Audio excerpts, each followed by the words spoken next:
Well, here's a little video for you. uh, my wife and I, we buy chuck roasts, freeze them, and then we grill them, frozen. I'll cut them up first. Of course, they're great big, so I chunk them into pieces, about that big, about the size of a steak. Sometimes they're too thick. I'll cut them down the middle, but I like them about an inch and a half, something like that. And if you look real close there, you can see that's pretty much raw. That's called black and blue. And you cook them frozen, put them on a grill. We got a grill that goes up to about 700 degrees. It's charcoal. And we don't do anything but put salt on them, which sea salt. There's that mold and this flaky sea salt right there. I need to refill it, but anyway, you've seen lots of, if you do this, follow this diet, you see lots of this stuff here, which is, cutting table type stuff. But this is why we use chuck roast right here. If you do this black and blue, throwing it on the grill, frozen, I don't know if you can tell, this knife is not that sharp. That's going through there like butter. Look at this. Look at that. That's like butter. Okay? Oh, it's raw. Well, that's the other thing about doing this way of eating is you will eventually come to eating your meat fairly raw. There's actually a lot. Look at that. That's all fat. Whew. That's going to be tasty. Yeah, believe it or not, fat is delicious. But you don't know that because your mom or your grandma or whoever taught you to take it off the plate, scrape it to the side, and your butcher cuts it off and feeds it to your dogs. Right?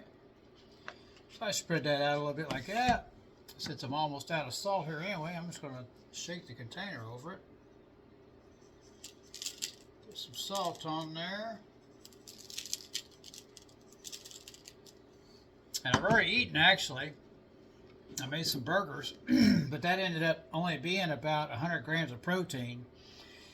And you should eat about 1 gram of protein to body weight, your ideal body weight. I don't know what that is. I weigh 185 right now.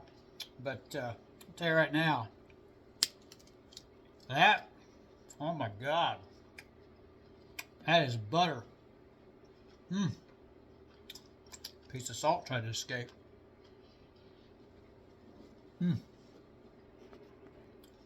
Had to pause that while I was chewing, so you have to listen to me going nuts over here. But I discovered cooking black and blue purely by accident. You used to cut these. You used to cut them lengthways and make actual like 1 or 3/4 inch steaks out of it. And that was okay. We did that for a year or two. But man, they were always tough. Drove me nuts. And I'd always cut around that fat. I'm not saying I wouldn't eat the fat, but I didn't like it right in the middle of my steak. Well, now I've come to realize, hell, that's the best part. That's the tastiest part of the whole damn animal. Anywho, by accident, I chunked them, but forgot to slice them. I froze them. I went to get them out. I had the grill all fired up, ready to go. Got them out of the freezer. It's like, crap. I forgot to cut these. I was like, heck with it. We're already going, Excuse me. And I started throwing them on the grill. Well, again, I had this grill set, between 650 and 700 degrees. And man, she went. And next thing you know, I'm getting black on the outside. Like little, you can see that. Where it's black right there. Once you freeze it, it kind of turns more of a gray looking. But we keep these. Once you cook all these up, we can refreeze them and get them out. And they stay rare. They stay looking just like that. That blue rare, which is amazing. A baby could eat that. I mean, that's just mush. Your toddler could eat that. Look at that. That's sushi. Alright? Ain't nothing in the world wrong with that. People are afraid of raw meat. Well, I'd be more worried about other things than raw meat. We ain't had trouble with it. But anyway, like I say, by accident we discovered this. And I thought to myself, this is going to be the worst damn lunch ever. We only made a couple steaks. We didn't get a bunch out. We just made a couple for us. And I got them black on the outside. I was like, well, hopefully they're kind of done on the inside. And of course they weren't. They looked just like this. And ended up being the best steaks we'd ever made. And my wife and I looked at each other and said, we're doing it that way from here on out. And we ain't looked back. This is probably 7-8 months ago we figured this out. I'm sure there's other people out there probably yelling at the YouTube right now going, oh, hell, we've known about that for years. That's been around forever. Yeah, I know that. That's how I found out it's called black and blue. I'm not the first person to do it. I just did it by accident. I'm sure they probably did it by accident too. But anyway, yeah, if you freeze a good thick piece of meat, you can do the same thing with brisket. We grind our brisket, make hamburger out of it. Well, pause this. I got to take another bite. That bite turned into several bites. But anyway, sorry. Actually, this is my eating window. I'll eat one meal a day. This is actually just the second half of my meal. I'm trying to get up around 150 grams of protein.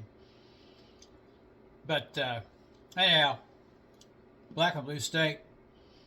The beauty of it is, you refreeze it, leave it whole. Don't chop it up. You saw I cut this right here in front of you. Leave it whole, and don't even cut it in half. You want that burnt edge to stay all the way around, kind of like when you smoke. You're protecting it. You don't want that even frozen. You don't really want that exposed, because that'll get freezer burnt. So store it whole, and then get it out. Don't put it in hot water and like that. Let it thaw out naturally. And slice it up. Man, it's tender. I mean, I ain't got them too terribly thin. Look at that. This breaks like, well done brisket. Not well done brisket, but I mean perfectly done brisket. It's amazing. And it's still tasty. So, anyway, give it a try.